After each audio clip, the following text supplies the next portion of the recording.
Presiden Joko Widodo membentuk Korps Pemberantasan Tindak Pidana Korupsi di bawah Polri. Pembentukan Korps ini tertuang dalam Peraturan Presiden Nomor 122 Tahun 2024 yang ditandatangani Jokowi pada 15 Oktober lalu. Bercanda, mari kita bersama membuat fakta hidup kita. Bayang kampung sebelah. Sini Jrong, kamu saya ajak ke sini biar lebih pinter. Oh, Nina mau belajar kelompok, Le. Belajar kelompok itu bukan. Kita mau nonton YouTube. Nonton wayang lebih asik, Le. Nonton wayang kamu cuma dapat hiburan. Nonton YouTube biar kamu lebih cerdas. Cari tontonan itu yang mencerdaskan biar kamu nggak bingung terus. Dah, duduk di situ dengan baik, ya toh. Jangan macem-macem. Hari ini apa? Kabar yang menarik, Pret. Ini, Le. Salah satu yang lagi heboh, Jokowi bikin ulah lagi menjelang akhir jabatan.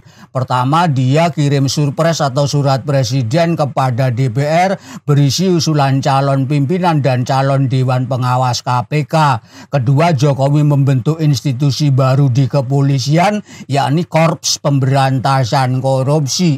Dian, orang satu itu apa benar-benar tidak tahu etika ketatanegaraan, toh, Pret? Sudah mau lengser kok cawe-cawenya tidak juga berakhir. Ini namanya bukan proses transisi pemerintahan, tapi proses campur tangan pemerintahan lama ke pemerintahan baru. Ini sudah bentuk arogansi, Bret. Ya bisa dibilang begitu, Le. Bahkan ini bukan sekedar cawe-cawe, tapi ini sudah totalitas Jokowi dalam upaya mengamankan diri dan keluarganya agar tidak diadili setelah lengser nanti. Pengajuan nama Capim dan Dewas KPK tentu bukan berdasarkan penjaringan kompetensi, tetapi favoritisme. Artinya dipilih orang-orang dekat yang bisa mengamankannya saat pensiun nanti. Tapi DPR apa ya tetap manut begitu saja, Bret. Toh Jokowi sudah lemdak, nggak ada apa-apanya. Kayaknya DPR juga sudah tak mau lagi mengikuti kemauan Jokowi. Coba kita simak keterangan dari Ketua DPR ini. Ceklek. Tim KPK ini kira-kira kapan akan diproses di DPR? Karena memang DPR masih menunggu pengumuman dari kabinet untuk menselaraskan dan menyamakan berapa jumlah kementerian untuk kemudian diselaraskan dengan AKD atau komisi yang ada di DPR, yang mana sudah kami tentukan dan putuskan terdiri dari 13 komisi dan penambahan 1 AKD. Ya, setelah kemudian kabinet diumumkan, tentu saja kami juga akan mengumumkan mitra-mitra dari setiap komisi dan setiap AKD untuk segera kemudian bisa bekerja bersama dengan mitra-mitra yang ada di pemerintah atau di eksekutif. Kamu ini ngobrol saja ngertinya, maka otakmu jadi koplak. Kamu perlu belajar wawasan politik biar nggak ketipu terus. Beruntung ini DPR tidak melayani kemauan Jokowi. Ya tentu DPR berorientasi ke depan, Dek. DPR tentu bersiap membentuk komitmen dengan pemimpin baru, bukan dengan pemimpin lama. Nah terus itu yang katanya bikin korps itu tadi gimana itu? Ya badan sejenis KPK tapi diselenggarakan oleh kepolisian. Apa dan bagaimana Korps Pemberantasan Korupsi yang dibentuk Jokowi? Kita simak saja ini. Cekluk.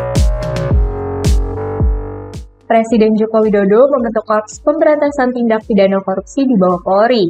Pembentukan Korps ini tertuang dalam Peraturan Presiden Nomor 122 Tahun 2024 yang ditandatangani Jokowi pada 15 Oktober lalu.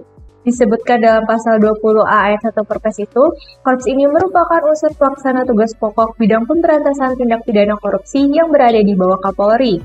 Korps bertugas membantu Kapolri dalam membina, mencegah, menyelidiki, dan menyidiki tindak pidana korupsi serta pencucian uang.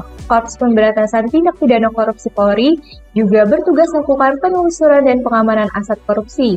Korps ini akan dipimpin oleh Kepala Korps Pemberantasan Tindak Pidana Korupsi yang berpangkat Inspektur Jenderal. Sebelumnya, Kapolri Jenderal Listio Sigit Prabowo membentuk Satuan Khusus Pemberantasan Korupsi dengan melantik Novel Baswedan dan 43 mantan pegawai KPK menjadi ASN Polri. Dengan adanya korps ini, maka kasus korupsi tidak lagi jadi tanggung jawab Kepala Badan Reserse Kriminal. Berarti ini misalnya ulang ngasuh nyenyak dan biawak dulu nolek. cicak dan buaya kok biawak. Tapi nggak apa-apa, kamu sudah mulai bisa belajar. Kami ini muter dangdut oleh. Waduh, kamu ini dangdut lagi, koplo lagi. Nanti kamu muter sendiri di rumah. Ini kita ngobrolin politik dulu. Tapi bener kata Genjlong ini tadi, Pret. Ini potensial terjadi benturan antar lembaga. Apalagi nanti kejaksaan ikut-ikutan bikin badan yang sama ngurus tipikor. Bisa makin ruwet, Pret. Betul, Lek. 10 tahun pemerintahan Jokowi angka korupsi bukan makin menurun tapi makin meningkat. Maka banyak orang bilang yang dilakukan Jokowi ini hanya lucu-lucuan saja. Kalau memang serius bikin korps pemberantasan korupsi, kebetulan singkatannya sama KPK. Ini KPK 2, Pret. KPK 1 di Kuningan, KPK 2 di Trunojoyo. Ya betul, kalau Jokowi memang serius memberantas korupsi, kenapa tidak dibentuk 10 tahun yang lalu? Lagian kalau institusi baru itu dianggap akan lebih efektif, mestinya KPK dibubarkan sekalian. Ya jelas lucu-lucuan, Pret. Apalagi kepolisian itu kan saat ini tingkat kepercayaan masyarakat sangat rendah. Bagaimana mau mendapat dukungan dan akan bisa dipercaya bekerja secara sungguh-sungguh? Nah itu, Lek.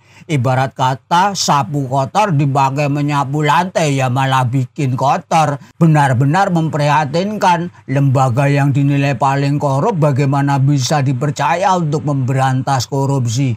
Penilaian itu sekurang-kurangnya berdasarkan survei Mundi. Coba kita simak laporan ini. Ceklik.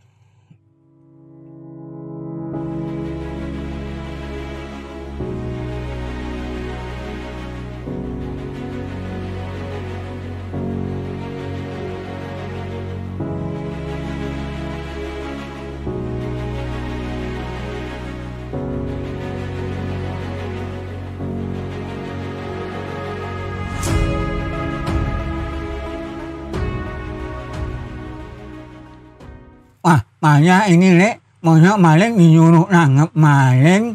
Memang bukan disuruh nangkep maling, Jlong, tapi demi sesama maling agar saling melindungi. Padahal setelah 98 baru kali ini terjadi lagi, Pret. Muncul kembali sebuah tuntutan dari rakyat agar presiden dan keluarganya diadili. Setelah Soeharto kan nggak ada mantan presiden yang dituntut diadili. Baru Jokowi ini muncul kembali. Tapi kok kayaknya pupus sudah harapan rakyat agar Jokowi sekeluarga diadili. Sebab pemerintah Prabowo dengan slogan berkelanjutannya tampaknya akan melindungi Jokowi. Ya belum tentu, Lek. Kecenderungannya tidak mungkin Prabowo selamanya akan melayani Jokowi.